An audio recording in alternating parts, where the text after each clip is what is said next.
नमस्कार दोस्तों, मैं Suresh Bhati Utkarsh classes 6 to 12 smart e learning program से आप सभी का हार्दिक स्वागत और अभिनंदन करता हूं। जैसा कि आप देख रहे हैं कि आज के इस वीडियो का टॉपिक है लोकसभा का गठन।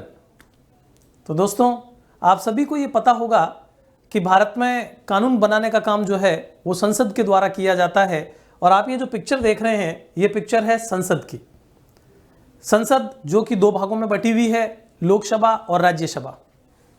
हालांकि संसद तीन भागों में बटी हुई होती है, क्योंकि संसद के मुख्य अंग के रूप में राष्ट्रपति भी होते हैं। राष्ट्रपति, राज्यसभा और लोकसभा, इन तीनों से मिलकर के संसद का गठन किया जाता है। और इसका उल्लेख हमारे संविधान के अनुच्छेद 79 में किया गया है। उसके पश्चात हमारा संसद का जो उच्च सदन है, जो कि राज्यसभा कहलाता है, उसका उल्लेख अनुच्छेद 80 में किया गया है। और आज हम जिस टॉपिक को यहाँ पर देखने जा रहे हैं वो है लोकसभा। लोकसभा जो कि संसद के निम्न सदन की भूमिका निभाता है, अब हम उसकी चर्चा करने जा रहे हैं। तो दोस्तों, बढ़ते हैं आज के इस टॉपिक की और देखते हैं कि आज के इस टॉपिक में हम लोग लोकसभा के संबंध में क्या क्या जानकारी प्राप्त करने वाले हैं। आप देख सकते हैं, लोकसभा जिसको प्रथम सदन भी कहा जाता है, निम्न सदन भी कहा जाता है, इसके अलावा इसको लोकप्रिय सदन, प्रत्यक्ष सदन व अस्थायी सदन भी कहा जाता है। तो देखिए, तीन और नाम है इसके: लोकप्रिय सदन, लोकप्रिय सदन, अस्थायी सदन, अस्थायी सदन। क्या क्या कहा जाता है? लोकप्रिय सदन कहा जाता है, अस्थायी सदन कहा जाता है, और इसको प्रत्यक्ष सदन भी कहा जाता है, प्रत्यक्ष सदन। अब देखिए, आपके सामने बहुत सारे नाम हो गए हैं लोकसभा को लेकर के कि लोकसभा को क्या इतने नामों से जाना जाता है, तो क्यों जाना जाता है। सबसे पहले हम बात करते हैं, इसको प्रथम सदन कहा जाता है। प्रथम सदन क्यों कहा जाता है? दो सदन, जैसा कि अभी आपको बताया गया, राज्यसभा और लोकसभा। राज्यसभा को उच्च सदन कहा जाता है, लोकसभा को निम्न सदन कहा जाता है। लेकिन राज्यसभा द्वितीय सदन है और लोकसभा प्रथम सदन है। प्रथम सदन इसलिए कहा जाता है क्योंकि लोकसभा आम लोगों का नेतृत्व करती है। जनता का वास्तविक नेतृत्व जो होता है वो लोकसभा में होता है, जबकि राज्यसभा किसका नेतृत्व कर रही है? राज्यसभा सभी राज्यों का नेतृत्व कर रही है। तो राज्यों का नेतृत्व करना उसका दूसरा काम है। इसी दृष्टिकोण से आप उसको द्वितीय सदन कहते हैं, जबकि लोकसभा को प्रथम सदन कहा जाता है। तो आप यहां बता सकते हैं कि प्रथम सदन आम लोगों का नेतृत्व, आम जनता का नेतृत्व, आम जनता का नेतृत्व। इसी प्रकार आप देख रहे हैं, इसको निम्न सदन कहा जाता है और राज्यसभा को उच्च सदन कहा जाता है। तो आम जनता का नेतृत्व और फिर राज्यों का नेतृत्व, और राज्यों में भी कौन चुनाव कर रहा है?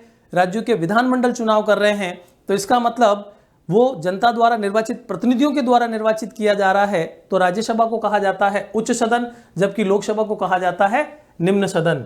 इसी प्रकार हम इसको लोकप्रिय सदन क्यों कहते हैं? क्योंकि जनता की वास्तविक शक्ति का निवास कहाँ है? लोकसभा में है। तो आप यहां पर बता सकते हैं, जनता की वास्तविक शक्ति का निवास, जनता की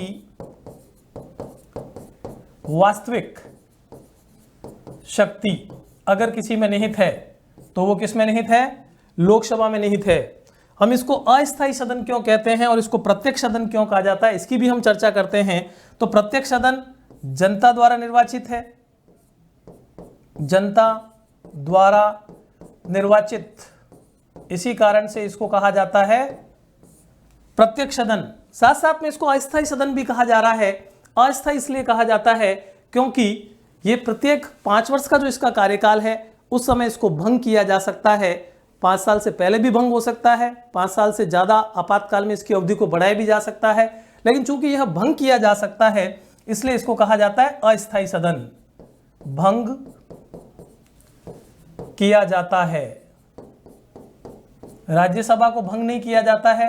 राज्यसभा एक स्थायी सदन है जो हमेशा रहता है, जबकि लोकसभा को भंग किया जा सकता है।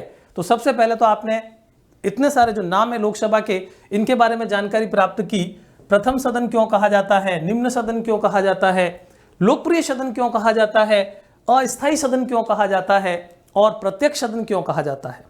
अब देखिए, लोकसभा के बारे में हम और जानकारी प्राप्त करें इससे पहले आपको ये पता होना चाहिए कि लोकसभा प्रथम बार जब गठित की गई थी तो कब गठित की गई थी?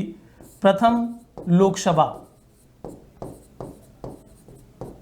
1952 में।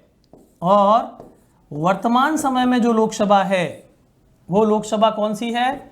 17वीं लोकसभा है, 17वीं लोकसभा। तो यहां पर दोस्तों आपने ये देखा कि लोकसभा के बारे में अलग अलग नाम जो है वो क्या है। इसके अलावा प्रथम लोकसभा का गठन 1952 में किया गया था और वर्तमान समय में जो लोकसभा चल रही है उसको कहा जाता है 17वीं लोकसभा। कुछ और जानकारी जुटाते हैं। देखिए, लोकसभा के गठन की बात करते हैं तो सबसे पहला आता है लोकसभा की सदस्य संख्या। तो इसमें आप ये बताएंगे लोकसभा की सदस्य संख्या में कि वर्तमान समय में अधिकतम सदस्य संख्या कितनी है? 552 है। वर्तमान समय में जो अधिकतम सदस्य संख्या है वो है 552 सदस्य संख्या, 552 सदस्य हैं। यहां पर यह ध्यान रखना है अधिकतम शब्द विशेष रूप से, तो क्या अधिकतम है वर्तमान समय में वही सदस्य संख्या लोकसभा में आती है? नहीं, हम यहां पर यह कहेंगे अधिकतम सदस्य संख्या 552, लेकिन यहां पर आप बताएंगे वर्तमान समय में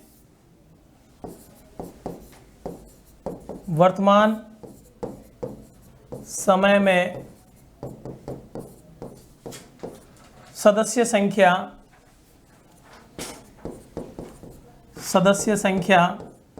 कितनी है? 545,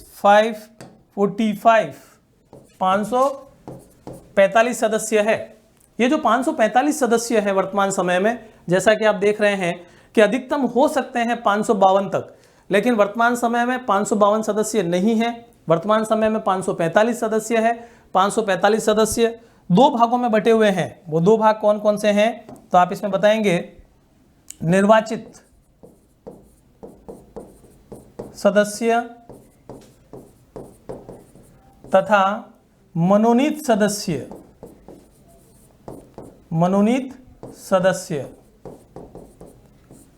निर्वाचित सदस्य कितने हो सकते हैं और मनोनीत सदस्य कितने हो सकते हैं 545 में से?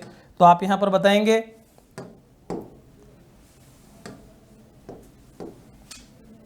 542 सदस्य निर्वाचित हो सकते हैं, 543 सदस्य निर्वाचित हो सकते हैं और 2 सदस्य मनोनीत किए जाते हैं। निर्वाचित सदस्यों की संख्या कितनी है? 543 है, 543 सदस्य है और 2 सदस्यों को मनोनीत किया जाता है। ये जो मनोनीत सदस्य हैं ये सदस्य राष्ट्रपति के द्वारा मनोनीत किए जाते हैं।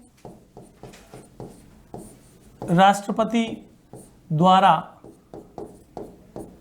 और कहां से आते हैं? ये आते हैं आंग्ल भारतीय समुदाय से। आंग्ल भारतीय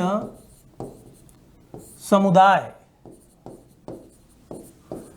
आंग्ल भारतीय समुदाय से होते हैं ये। वापस रिपीट कर रहा हूं, देखिए, निर्वाचित सदस्य 543, मनोनीत सदस्य 2। 543 सदस्य जो निर्वाचित होते हैं ये भी 2 भागों में टूट जाते हैं। किस प्रकार से? आप यहां बता सकते हैं निर्वाचित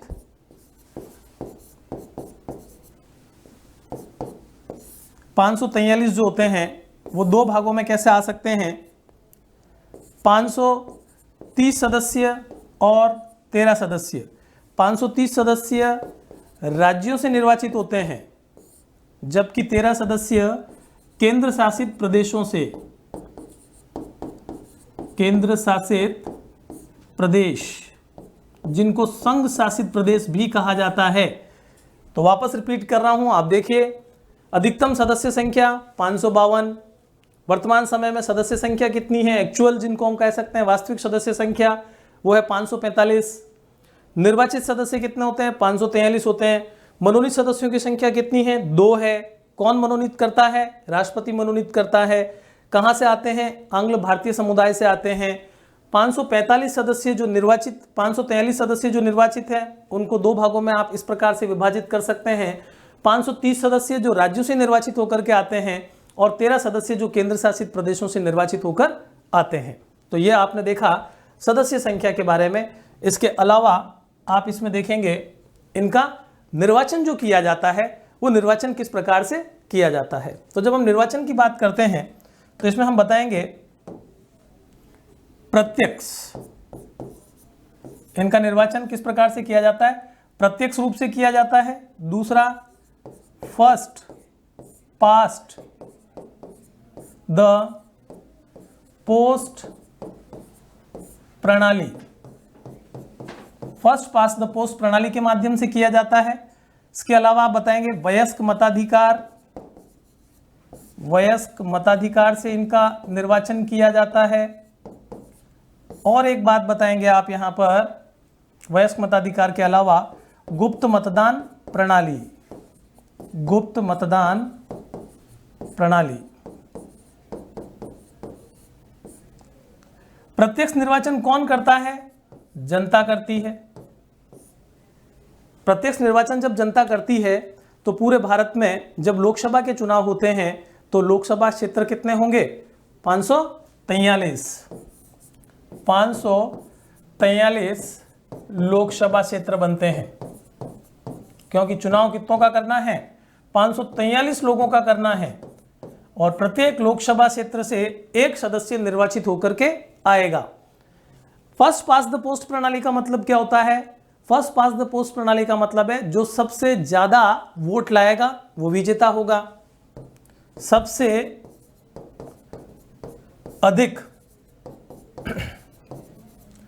मत प्राप्त करने वाला, मत प्राप्त करने वाला विजेता,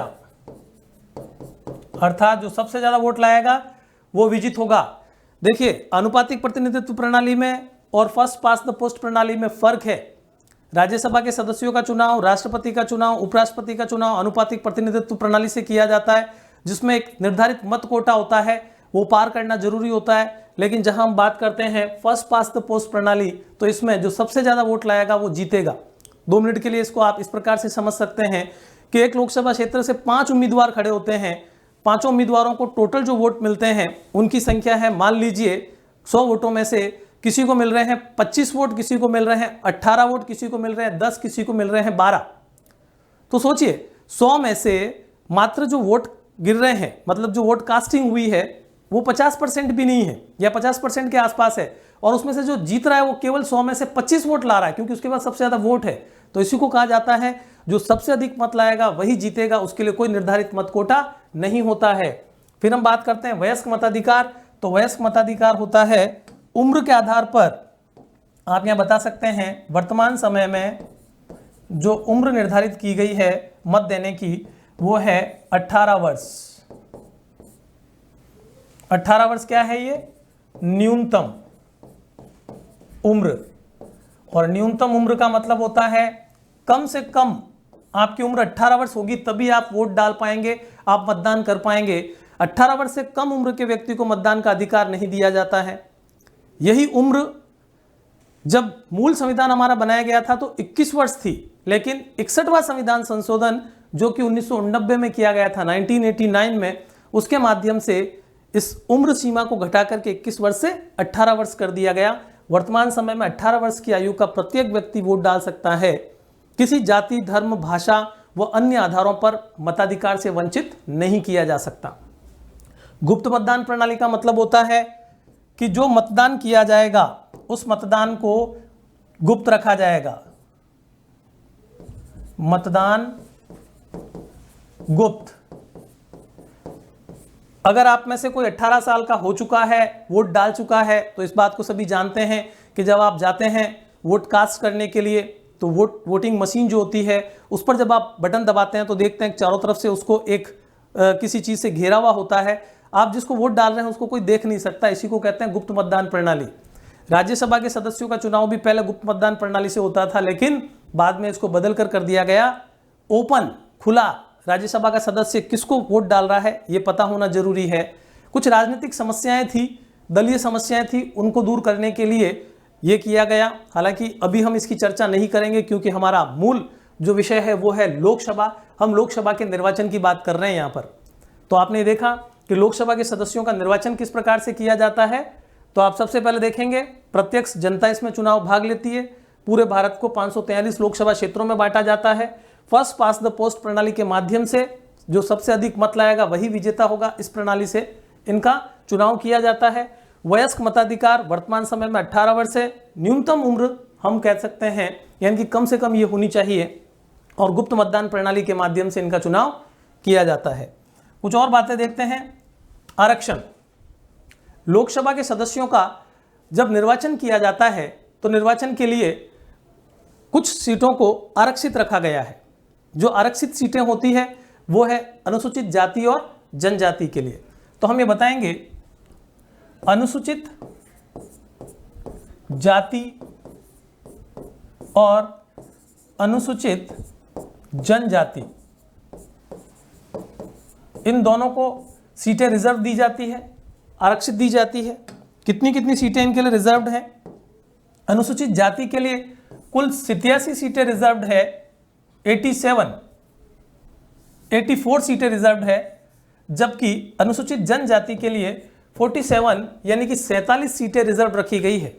ये जो 84 और 47 सीटें रिजर्व रखी गई है वो सीटें क्यों रिजर्व रखी गई है? क्योंकि अनुसूचित जाति और जनजाति को समाज में शुरू से ही दलित मान करके उनके साथ जो भेदभाव किया गया, उनको राजनीति में प्रतिनिधित्व देना अनिवार्य था और इसी दृष्टिकोण से उनके लिए मूल संविधान में रिजर्वेशन की व्यवस्था कर दी गई थी जो वर्तमान समय तक है। और अभी जो हम आरक्षित सीटों की बात कर रहे हैं इसके बारे में आप लोगों को ये ध्यान होना चाहिए कि 2019 में 104वां संशोधन किया गया हमारे संविधान में और इस संशोधन के माध्यम से ये जो रिजर्वेशन है ये बढ़ाकर कर दिया गया है 2030 तक के लिए। 2030 तक ये रिजर्वेशन कायम रहेगा, अर्थात अनुसूचित जाति और जनजाति के लिए ये जो सीटें रिजर्व रखी गई है ये सुरक्षित रहेगी। यहाँ ध्यान रखने योग्य बात यह है महिलाओं को रिजर्वेशन अभी भी नहीं दिया गया है। इसके लिए कई बार प्रपोजल्स रखे गए हैं लेकिन अभी लोकसभा और विधानसभा में उनको आरक्षण नहीं मिल पाया है। अब हम बात करते हैं सदस्यों की योग्यताएं क्या क्या होनी चाहिए। अगर लोकसभा का कोई चुनाव लड़ रहा है तो चुनाव लड़ने के लिए एक सदस्य के पास क्या क्या योग्यताएं होनी चाहिए। तो इसमें हम बात करेंगे सबसे पहले वह भारत का नागरिक हो, वह भारत का नागरिक हो और इसके अलावा न्यूनतम उम्र उसकी कितनी होनी चाहिए? 25 वर्ष होनी चाहिए। 25 ईयर्स, 25 वर्ष। ध्यान रहे यहां पर कि लोकसभा का चुनाव लड़ना है आपको न्यूनतम उम्र 25 वर्ष चाहिए होती है। राज्यसभा का चुनाव लड़ना है तो 30 वर्ष चाहिए। राष्ट्रपति और उपराष्ट्रपति के चुनाव लड़ने हैं तो 35 वर्ष न्यूनतम उम्र रखी गई है। विधानसभाओं के लिए भी 25 वर्ष रखी गई है। विधान परिषदों के लिए 30 वर्ष रखी गई है। स्थानीय स्तर के चुनावों के लिए इस उम्र सीमा को 21 वर्ष निर्धारित किया गया है। हम लोकसभा का गठन पढ़ रहे हैं तो लोकसभा के लिए जो योग्यताएं रखी गई है, अगर कोई भी व्यक्ति लोकसभा का चुनाव लड़ना चाहता है तो उसके लिए जरूरी है कि वह भारत का नागरिक होना चाहिए, पहली योग्यता। और उसकी दूसरी योग्यता है कि उसकी उम्र जो है न्यूनतम यानी कि कम से कम उम्र जो है वो उसकी कितनी होनी चाहिए? 25 ईयर्स होनी चाहिए। 25 वर्ष की उसकी उम्र होनी चाहिए। योग्यता के साथ साथ में निर्योग्यताएं भी रखी गई है। निर्योग्यताओं का मतलब होता है कि ये चीजें नहीं होनी चाहिए, उसको निर्योग्यता कहा जाता है। अब देखिए क्या क्या नहीं होना चाहिए। नंबर 1, वह पागल व दिवालिया घोषित नहीं होना चाहिए। पागल व दिवालिया घोषित ना हो, घोषित न हो। दूसरा, एक समय में किसी एक सदन का सदस्य बन सकता है, किसी एक सदन का सदस्य बन सकता है। इसका मतलब यह है कि वह पागल व दिवालिया घोषित नहीं होना चाहिए। पागल का मतलब आप सभी समझते हैं, जो कि मेंटली सामान्य लोगों के समान नहीं हो, कम बुद्धि या फिर मंद बुद्धि हो। इसके अतिरिक्त वह दिवालिया घोषित नहीं होना चाहिए। दिवालिया आर्थिक रूप से उसके हालात कुछ ऐसे हो चुके हो कि बैंक द्वारा उसको दिवालिया घोषित कर दिया गया हो। इसके अलावा एक समय में किसी एक सदन का सदस्य ही रह सकता है, अर्थात अगर वह लोकसभा का सदस्य है तो राज्यसभा का सदस्य नहीं बन सकता, और राज्यसभा का है तो लोकसभा का सदस्य नहीं बन सकता, या विधानसभा का सदस्य है तो वो लोकसभा का सदस्य नहीं बन सकता, उस सदन से उसको सदस्य त्याग पत्र देना पड़ेगा। इसके अतिरिक्त अगर उसने 2 जगह से फॉर्म भरा है, लोकसभा का चुनाव लड़ा है, तो वो किसी एक सदन से ही लोकसभा का सदस्य निर्वाचित हो सकता है, 2 सदन से लोकसभा का सदस्य निर्वाचित नहीं हो सकता। यहां पर आप बताएंगे वह पागल और दिवालिया घोषित ना हो, एक समय में किसी एक सदन का सदस्य बन सकता है। इसके अलावा आप तीसरी बात बता सकते हैं, संसद द्वारा निर्धारित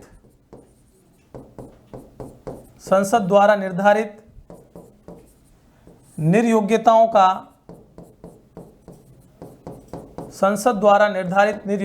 का दोषी न हो। संसद जो जनप्रतिनिधित्व के लिए, जनता का प्रतिनिधित्व करने के लिए जो अधिनियम है उसके तहत जो कानून बनाती है, उन कानूनों के अनुसार अगर वह निर्योग्य है, जैसे मान लीजिए उसके ऊपर भ्रष्टाचार का आरोप है या महिलाओं के विरुद्ध कोई जघन्य आरोप है, तो ऐसे व्यक्ति को चुनाव लड़ने से रोका जा सकता है। तो ये निर्योग्यताएं हैं जो कि लोकसभा का सदस्य बनने के लिए निर्धारित की गई है। फिर आप बताएंगे लोकसभा का कार्यकाल, लोकसभा के कार्यकाल के बारे में बताएंगे कि कार्यकाल कितना वर्ष निर्धारित किया गया है, 5 वर्ष निर्धारित। कितना है, 5 years, 5 वर्ष तक निर्धारित किया गया है। पर आप यहां पर ये बताएंगे समय से पूर्व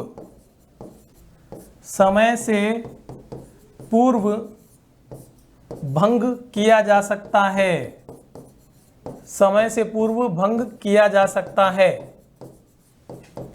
आप समय से पूर्व उसको भंग किस आधार पर करोगे, तो लोकसभा में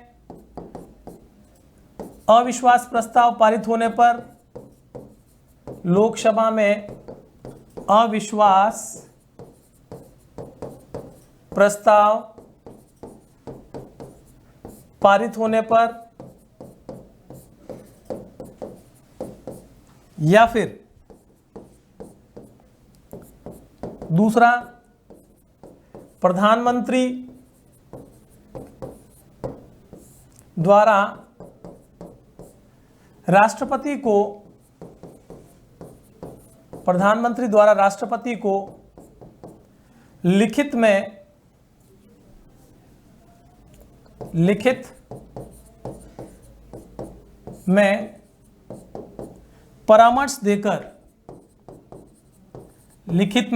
परामर्श देकर, 2 तरह से लोकसभा को भंग किया जा सकता है समय से पहले। यदि लोकसभा में अविश्वास प्रस्ताव पारित हो जाए तो लोकसभा को भंग किया जा सकता है, और प्रधानमंत्री द्वारा लिखित में अगर राष्ट्रपति को सूचना दे दी जाए समय से पहले भंग करने की, तो भंग किया जा सकता है। और भंग कौन करेगा, भंग करेगा राष्ट्रपति द्वारा भंग। यहां पर यह भी ध्यान रखना है आपको कि जरूरी नहीं है केवल समय से पहले भंग किया जाए, आपातकाल के दौरान लोकसभा को समय के बाद भी जारी रखा जा सकता है। और याद रखने वाली बात यह है, जिस समय प्रधानमंत्री इंदिरा गांधी थी उस समय पहली बार लोकसभा का कार्यकाल 5 वर्ष की जगह पर 6 वर्ष किया गया था, 1 साल का कार्यकाल बढ़ाया गया था, जिस समय इंटरनल इमरजेंसी लगी हुई थी। लेकिन बाद में जब 44वां संविधान संशोधन पारित किया गया तो फिर वापस इसे 5 साल कर दिया गया था। अब हम बात करेंगे अधिवेशन की। तो लोकसभा के जो अधिवेशन है, अधिवेशन के बारे में आप ये बताएंगे सबसे पहले कि राष्ट्रपति द्वारा अधिवेशन आमंत्रित किए जाते हैं। राष्ट्रपति द्वारा अधिवेशन, यहां अधिवेशन का मतलब है सत्र, राष्ट्रपति द्वारा अधिवेशन या सत्र आमंत्रित किए जाते हैं। पहली बात। दूसरी बात आप ये बताएंगे कि जो सत्र आमंत्रित किए जाते हैं उसके लिए क्या कोई शर्त रखी गई है? बिल्कुल, दो सत्रों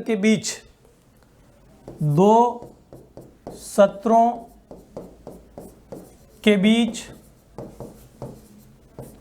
6 माह से अधिक अवधि का अंतर न हो, अवधि का अंतर न हो। तीसरी बात हम बताएंगे, सत्र जो बुलाए जाते हैं एक वर्ष में, वो 3 सत्र बुलाए जाते हैं। सबसे पहला आता है बजट सत्र, बजट सत्र। दूसरा आता है मानसून सत्र, मानसून सत्र। और तीसरा होता है शीतकालीन सत्र, शीतकालीन सत्र। यहां पर आप देखेंगे बजट सत्र जो है वो बुलाया जाता है फरवरी से लेकर 4 महीने का होता है, फरवरी, मार्च, अप्रैल और मई तक का।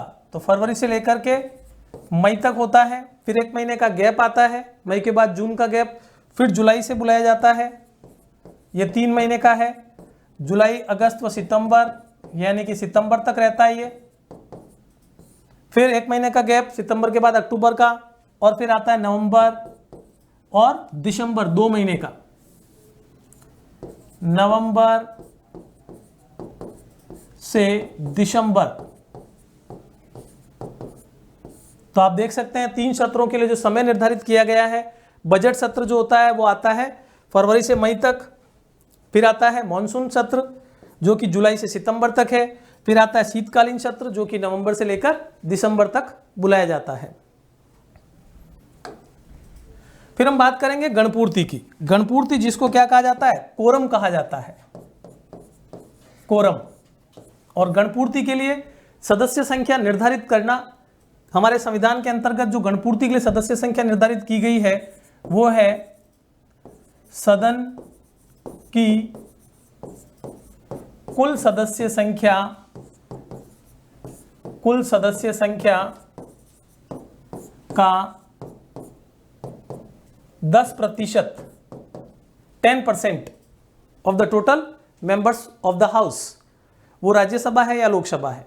अब हम जानते हैं कि लोकसभा की जो कुल सदस्य संख्या है वो कितनी है? 545, 545। और जब हम इसके 10% की बात करते हैं तो सदस्य संख्या कितनी बनती है? सदस्य संख्या बनेगी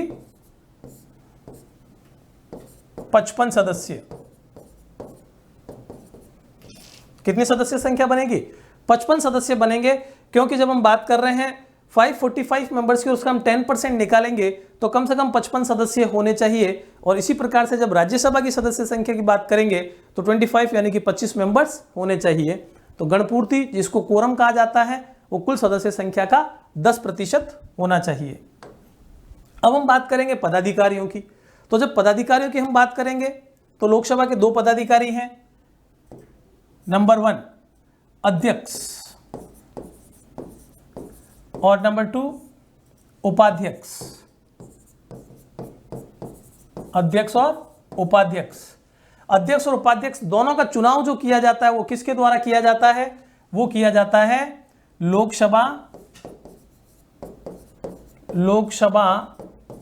सदस्यों द्वारा अपने में से ही, अलग से नहीं चुने जाते हैं। जो लोकसभा के मेंबर्स हैं अपने में से ही, खुद में से ही चुनते हैं। तो आप बताएंगे 2 पदाधिकारी होते हैं, एक अध्यक्ष और दूसरा उपाध्यक्ष। लोकसभा सदस्य अपने में से ही इनका चुनाव करते हैं। अब आप जाते जाते लास्ट में एक और जानकारी कि प्रथम लोकसभा के अध्यक्ष कौन थे? तो हम ये बताएंगे यहाँ पर प्रथम लोकसभा अध्यक्ष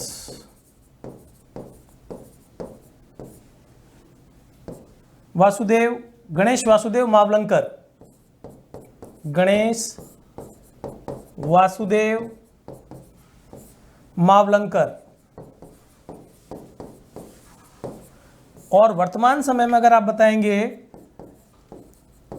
तो कौन है? ओम बिरला।